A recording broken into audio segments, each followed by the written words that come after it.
আসসালামু আলাইকুম ওরহমতুল্লাহি ওয়া বারাকাতুহু। সম্মানিত ভাই এবং বোনেরা, আজ আপনারা যারা ইফতারকে সামনে নিয়ে বসে আছেন, মাঈদাতুল ইফতার থেকে আপনাদেরকে মোবারকবাদ জানাচ্ছি। আজকে আলোচনা করব আল্লাহ তাআলা মানুষের জন্য দিন পালন করা সহজ করতে চান। কোরআনের মাধ্যমে আল্লাহ তাআলা এই মর্মে জানিয়ে দিয়েছেন যে রমজানকে তোমাদের জন্য ফরজ করা হয়েছে। ঠিক তখনই আল্লাহ তাআলা বলছেন, ইউরিদুল্লাহু বিকুমুল ইসরা ওয়ালা ইউরিদু বিকুমুল উসরা।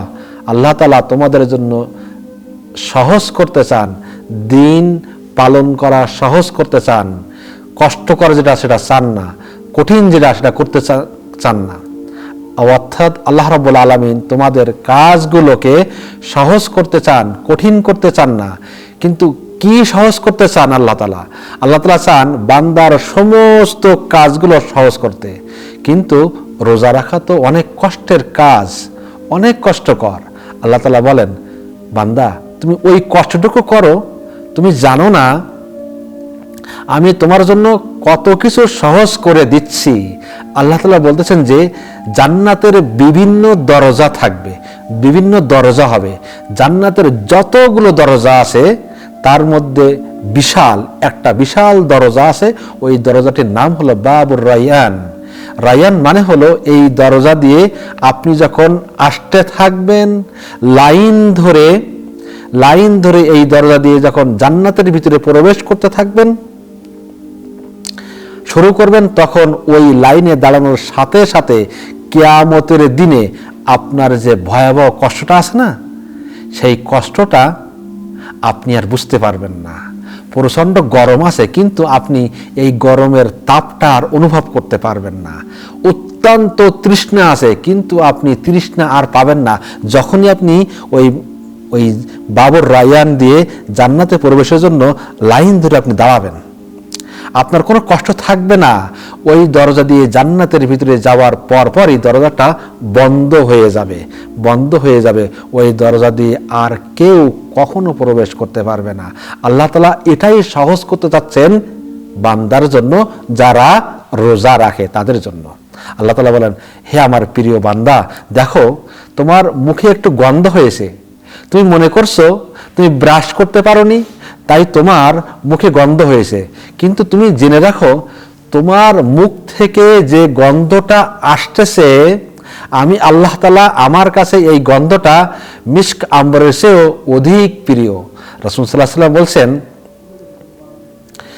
যার কবজায় মুহাম্মদ সাল্লাল্লাহু আলাইহি ওয়াসাল্লাম, যার হাতে আল্লাহ রাসূলের প্রাণ, তার শপথ করে বলছেন, অবশ্যই সিয়ামের রোজাদারের মুখের গন্ধ আল্লাহ তাআলার নিকটে মিস্কের গন্ধের থেকেও অধিক সুগন্ধিময়। সুতরাং তুমি যখন একটা আমল করতেছো, আল্লাহ বলতেছেন আমি ওই আমলের সওয়াব অনেক গুণ বাড়িয়ে দিচ্ছি।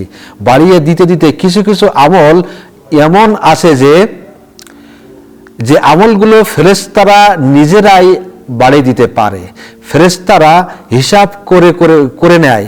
কিন্তু কিছু কিছু আমল আছে যেই আমলের হিসাব ফেরেশতারা হিসাব করেও দিতে পারে না, আর সেটাই হলো এই রোজা। সব আমলের প্রতিদান ফেরেশতারা বহুগুণ থেকে বহুগুণ বাড়িয়ে দিতে পারে, শুধুমাত্র রোজার হিসাব ছাড়া, রোজার সওয়াব ছাড়া। রাসূল সাল্লাল্লাহু আলাইহি ওয়াসাল্লাম বলেছেন, আল্লাহ তাআলা বলতেছেন, আস-সাওমু লি ওয়া আনা আজজি বিহি।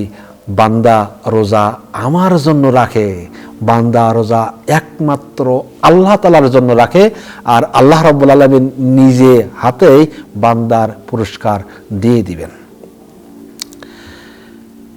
অতএব প্রতিদান আল্লাহ রাব্বুল আলামিন নিজেই হয়ে যাবেন, রোজার প্রতিদান নিজেই হয়ে যাবেন। আপনি যে রোজা পালন করলেন, এই রোজা পালন করার সাথে সাথে কিন্তু আপনি অনেকগুলো ইবাদত একসাথে করে ফেললেন। এটাকে বলা হয় প্যাকেজ ইবাদত। এই প্যাকেজ ইবাদতের সুবিধা হলো যে আপনি এখানে সালাত আদায় করলেন, সিয়াম সাধনার সাথে সাথে সালাত কায়েম করলেন, তার মর্যাদা আল্লাহ তাআলার কাছে অনেক বেড়ে যায়। যখন আপনি কোরআন তেলাওয়াত করলেন আর আপনার চোখ দিয়ে এক ফোঁটা পানি ঝরে পড়লো, আল্লাহ তাআলা বলেন ওই চোখের এক ফোঁটা পানি যখন বেরিয়ে আসে আমার কথা স্মরণ করে, তখন ওই এক ফোঁটা চোখের পানি আমার কাছে পাহাড়ের চেয়েও এত বেশি ভারী হয়ে যায় যে যা তুমি চিন্তা করতে পারবে না। কিয়ামতের দিন যখন তোমার আমল নামা মাপা হবে এবং তোমার এমন কোনো আমল খুঁজে পাওয়া যাচ্ছে না, আমল নামার পাল্লাটা ভারী হচ্ছে না, আমল খুঁজে পাওয়া যাচ্ছে না, আল্লাহ তাআলা বলতেছেন, বান্দা তখন তোমার ওই চোখের পানিটুকু আমি তোমার আমল নামায় দিয়ে তোমার আমল নামাটা ভারী করে দেব। সুবহানাল্লাহ। এটাই সুবিধা, এটাই আল্লাহ তাআলা সহজ করতে চান বান্দার জন্য। আরো একটা সুবিধা আছে, আরো একটা জিনিস সহজ করতে চান, সেটা হলো কি দেখেন, চোখের পানির সাথে সাথে ওই চোখটা আল্লাহ রাব্বুল আলামিন জাহান্নামের আগুন থেকে হারাম করে দেন। এই চোখটা জাহান্নামে কখনো যাবে না। আল্লাহ তাআলা এভাবেই বান্দাকে সহজ করে দেন। যদি আমি মনে করি যে রোজা পালন করা কতই না কষ্টের কাজ, কত ঝামেলার কাজ, 20 রাকাত তারাবি সালাত আদায় করা, তারপর আবার তাহাজ্জুদের সালাত আদায় করা, আবার সারাদিন কাজ করা, তার সাথে সাথে রোজা পালন করা, এটা তো অনেক কষ্টের কাজ। কিন্তু আল্লাহ তাআলা বলতেছেন এই সবগুলো কষ্ট না, এগুলো কষ্ট না, বরং আমি তোমার এই সব কাজগুলো সহজ করতেছি। কিভাবে সেটা সহজ করতেছেন? সেটা হলো এই যে আমি অন্য সময় আপনার গুনাহকে মাফ করার জন্য আপনাকে কত কষ্ট করতে হচ্ছে, কিন্তু আপনি এখন শুধু আল্লাহ তাআলাকে বলেন, আল্লাহ আমার গুনাহকে ক্ষমা করে দাও। আল্লাহ তাআলা বলতেছেন সঙ্গে সঙ্গে তোমার মুখ থেকে এই মাফ করার ইস্তেগফার কথাটা শোনার সাথে সাথেই আমি আল্লাহ তোমার সমস্ত গুনাহগুলো আমি মাফ করে দিচ্ছি। সুবহানাল্লাহ। আগে তোমার একটা সওয়াবের কাজ করতে গেলে অনেক সময় নিয়ে কাজ করতে হতো, কিন্তু এখন তুমি এই কাজটা করো, আমি তার প্রতিদান 70 থেকে 700 গুণ পর্যন্ত আমি বাড়িয়ে দিচ্ছি। তুমি আমার কাছে এমনভাবে আসতেছো যে তুমি আমার অত্যন্ত প্রিয় বান্দা হয়ে গেছো। রাসূল সাল্লাল্লাহু আলাইহি ওয়াসাল্লাম বলছেন, রোজাটা এত উন্নত করার কারণটা কি? কারণটা হলো এই সিয়ামের মাধ্যমে আল্লাহ তাআলা যে গুণ আছে, না খাওয়া, না রেস্ট নেওয়া, সেই গুণটা আমাদের মধ্যে চলে আসে।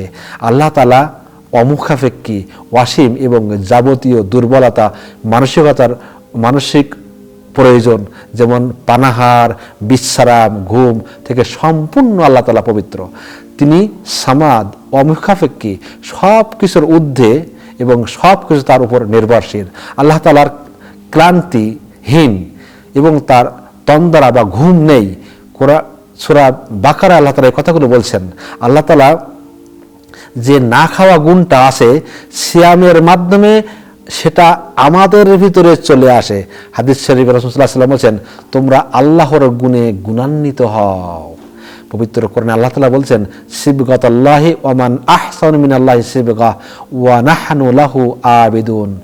আমরা আল্লাহর রং গ্রহণ করি আল্লাহর রং এর চাইতে উত্তম রং আর কি হতে পারে?